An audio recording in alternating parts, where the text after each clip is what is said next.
All right, get ready, because today we're going deep on something pretty wild. Alien oceans Alien oceans. on the moons of Uranus. You got it. So we're moving past Mars this time and looking at these icy moons that might just be hiding massive bodies of water. Under the surface. Exactly. And we've got this fascinating article from the University of Texas at Austin about some upcoming NASA plans to explore these moons. Really interesting stuff. And honestly, it's mind-blowing. They're talking about a whole new mission that could totally change how we think about where life might exist. Yeah, it really makes you think about how far we've come since Voyager 2 flew by back in '86. Back then, we just got these like grainy, quick glimpses of these moons, but now we're talking about a whole mission dedicated to figuring them out. And one of the coolest tools they're going to use is this thing called the wobble technique. Yeah, the wobble technique. Can you break that down for us? How do you find a hidden ocean just by looking at how a moon wobbles? Well, imagine you're watching a figure skater spinning on the ice. If they hold their arms out, they spin slower, right? Right. But they bring their arms in, they spin faster.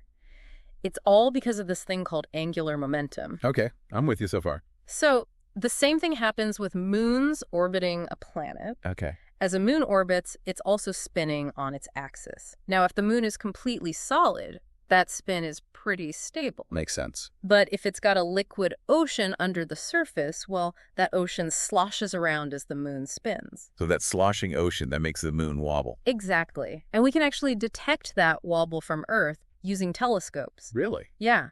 And the bigger the wobble, the more likely it is that there's a big liquid layer under there. Basically a giant hidden ocean. So it's not just about seeing IF the moon wobbles, but how MUCH it wobbles. You got it. It's all about being really precise.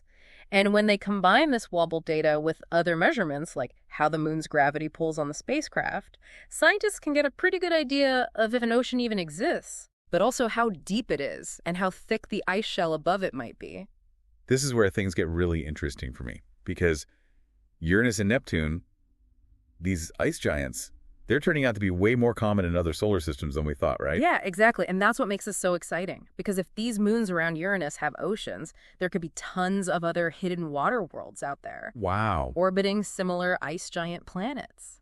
So we could be talking about a whole new category of places where life could exist. And this article actually gives this crazy example using Ariel, one of Uranus's biggest moons. Oh yeah, Ariel. The model says if it wobbles by just 300 feet, it probably has a 100-mile deep ocean under a 20-mile thick shell of ice. I mean, That's like deeper than 30 Grand Canyons stacked on top of each other. that is incredible. But even with this wobble technique, finding these oceans, especially the smaller ones, can't be easy. Oh, for sure. It's really tough. For smaller oceans, the wobble might be tiny. Right. So the mission will probably have to use other instruments too, like radar to see through the ice. And magnetic field detectors that can pick up on salt water. So it's not just one trick. They'll be using a whole bunch of tools to figure out what's going on under the surface of these moons. Exactly. It's got to be a multi-pronged approach. That way we get the best possible picture of these potentially habitable worlds. This is fascinating. I'm already hooked. And we haven't even gotten to talking about the possibility of life in those oceans. Well, that's for next time. Stay tuned. Yeah. All right, so we've talked about these hidden oceans, how mind-blowingly massive they could be. Yeah. But now, let's get to the really exciting part, the potential for life. Like, what are scientists thinking about when they imagine life in these dark, icy worlds? Well, it's a question that really gets the imagination going. We're talking about environments that are totally unlike anything we know here on Earth. Right. You know, potentially miles below the surface, under crazy pressure, and no sunlight at all. It makes you wonder what could possibly survive down there. I mean, Yeah. life on Earth can exist in some pretty extreme places, For sure. but this is a whole other level. Absolutely. It makes us rethink what life even means. Like, we're so used to life on Earth needing photosynthesis, you know, using energy from the sun. Right. But down in these hidden oceans, there's no sunlight at all. So how would life get energy down there? Is that where chemosynthesis comes in? I remember reading something about that. You got it. Chemosynthesis is where organisms use chemical reactions to make energy instead of sunlight. We actually see this on Earth in places like deep-sea hydrothermal vents where life is thriving even in total darkness. Oh, right. Those weird tube worms and stuff living around those volcanic vents on the ocean floor. Exactly. And some scientists think similar environments could exist in these oceans on Uranus's moons, maybe caused by tidal forces or geological activity. So instead of those volcanic vents, we might have vents spewing out chemicals from the moon's core, creating these little oases for life in a huge, dark ocean. That's one possibility. And it's not just about finding the right conditions, it's also about understanding the different ingredients life might use.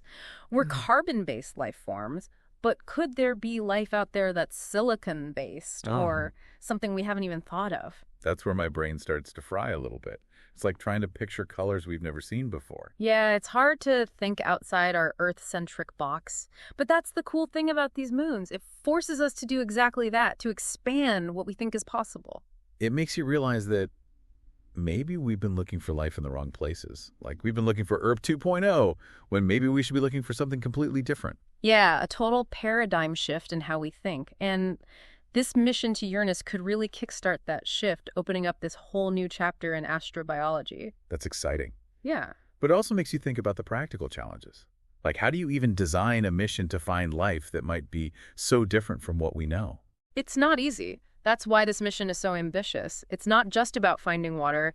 It's about figuring out the chemistry of those oceans, analyzing the organic molecules, and looking for any sign of biological processes, even if they're totally alien to us. I can't imagine the kind of instruments they'll need to pull that off. It's mind-blowing. But the payoff could be huge. Absolutely huge. It's high risk, high reward. Yeah.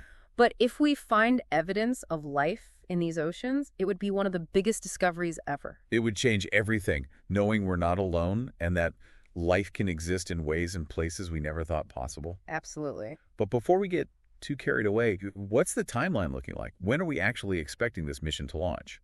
Well, space missions, they're long and complicated. Right now, they're aiming for sometime in the 2030s. Oh, wow. Which sounds far off, but considering how complex this is, it's really just around the corner. That's true. So in the meantime, scientists are busy working, refining their models, building new instruments, making sure everything can handle deep space. Yeah, it's a ton of work behind the scenes, but it's all got to happen to make sure the mission is a success. Absolutely. And there's also tons of research going on here on Earth that's going to help inform the mission. Like scientists are studying extremophiles, those organisms that live in really extreme environments, right, to figure out the limits of life as we know it.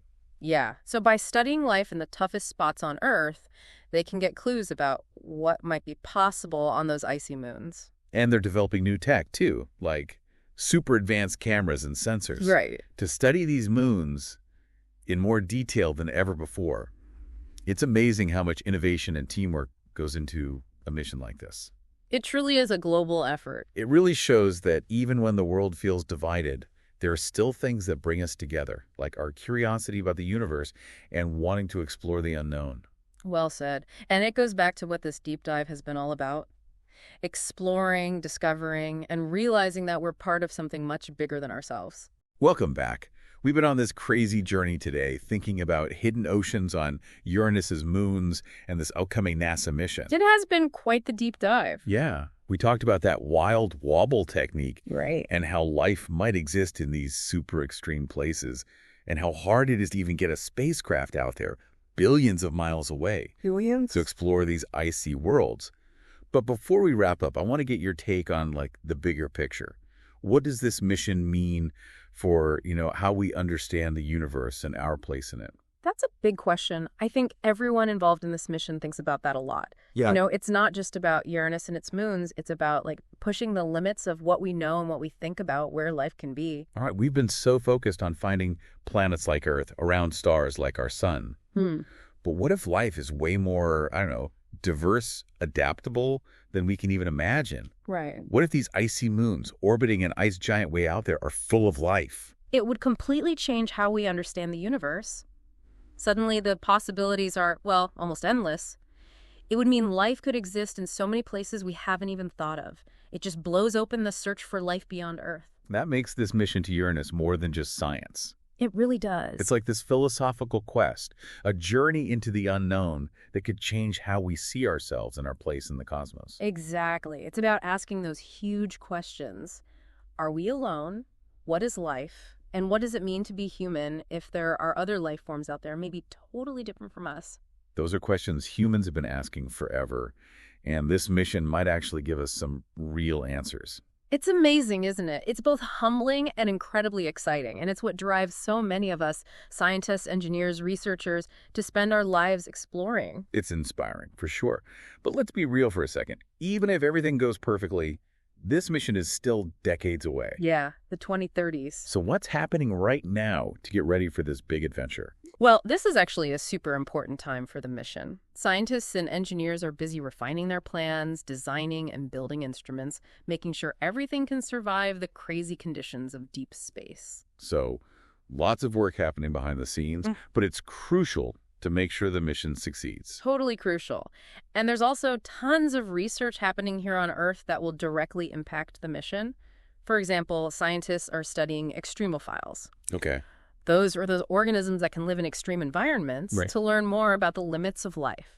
So by studying life in the toughest places here on Earth, they can get clues about what kind of life might be possible on those icy moons. Exactly. And they're developing new technology, too, like really advanced cameras and sensors to study these moons in incredible detail. Wow, it's amazing to think about all the innovation and collaboration that goes into something like this. It's a truly global effort. It really shows that even when things feel divided, there are still things that bring us together. Our curiosity about the universe, the desire to explore, that unites us. Yeah, that's it, exactly. And that brings us back to what this deep dive has been all about.